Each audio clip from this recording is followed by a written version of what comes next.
पल भर के लिए अपनी आंखें बंद कीजिए और कल्पना कीजिए आप एक ऐसे इंसान हैं जो किसी हादसे का शिकार हो गया है और कहीं ऐसी जगह पहुंच गया है जहां आपका कोई अपना नहीं है।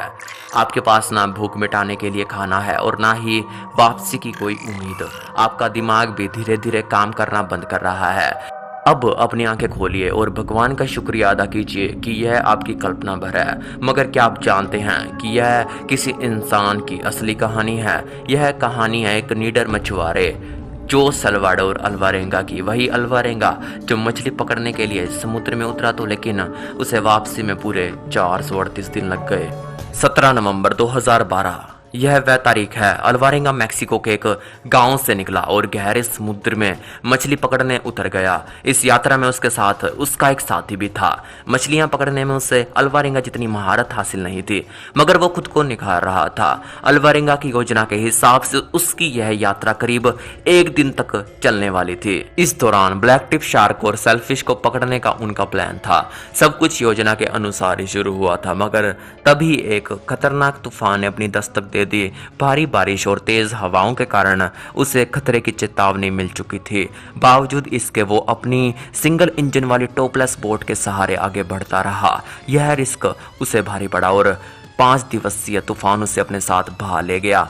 जिस रेडियो से वो मदद मांग सकता था वो भी नष्ट हो चुका था। बोट का वजन कम करने के लिए अल्वारेंगा ने 500 किलोग्राम वजन के बराबर की अपनी सारी मछलियां फेंक दी। अब उसके पास ना तो खाने के लिए राशन था और ना ही रोशनी थी और ना ही किनारे से संपर्क करने का कोई तरीका। खुले समुद्र में उसकी बोट बेलगाम आगे बढ़े जा रही थी। भूख लगने पर वो अपने नंगे हाथों से मछली, कछुए जैसे समुद्री पक्षी पकड़ते और उनका कच्चा मांस ही खा जाते। पीने के लिए अल्वारेंगा ने बारिश के पानी का सहारा लिया। एक पल ऐसा भी आया जब उसके पास पीने के लिए पानी नहीं बचा। ऐसे में उसने कछुओं का खून और अपना मूत्र तक पिया। करीब 4 महीने के बाद सल्वाडोर के साथी ने कच्चे मांस को खाने से मना कर दिया और आखिरकार भूखमरी से उसकी मौत हो गई।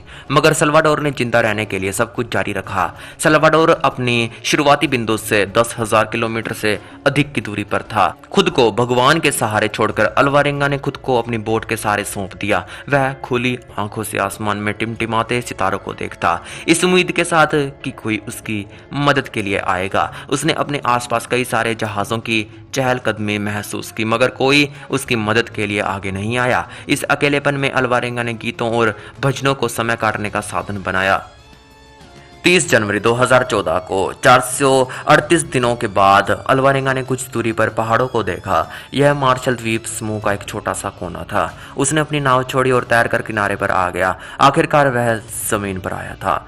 किनारे पर पहुंचकर जैसे ही वो खड़े होने की कोशिश करता, वो गिरकर बेहोश हो जाता। जल्दी ही वहां के स्थानीय लोगों की उस पर नजर पड़ी और वो उसे अपने घर लेकर आए। इसके बाद उन्होंने संबंधित अधिकारियों को अल्वारेंगा के बारे में सूचना दी। पुलिस जब मौके पर पहुंची तो उन्होंने देखा कि अल्वारेंगा के टखने सूजे हुए थे। उसकी आंखों की रोशनी बहुत कम हो गई थी। वो मुश्किल से चल पा रहा था। उसके बाल किसी झाड़ी की तरह उलझ चुके थे। आगे अल्वारेंगा की कहानी की सत्यता के लिए कई तरह की जांच की गई और हर जांच इस बात को प्रूव करती है कि अल्वारेंगा की कहानी एकदम सही थी। अल्वारेंगा जब वापस अपने परिवार के पास लौटा तो सभी की आंखें खुली की खुली रह गई। सभी ने उसे मृत मान लिया था।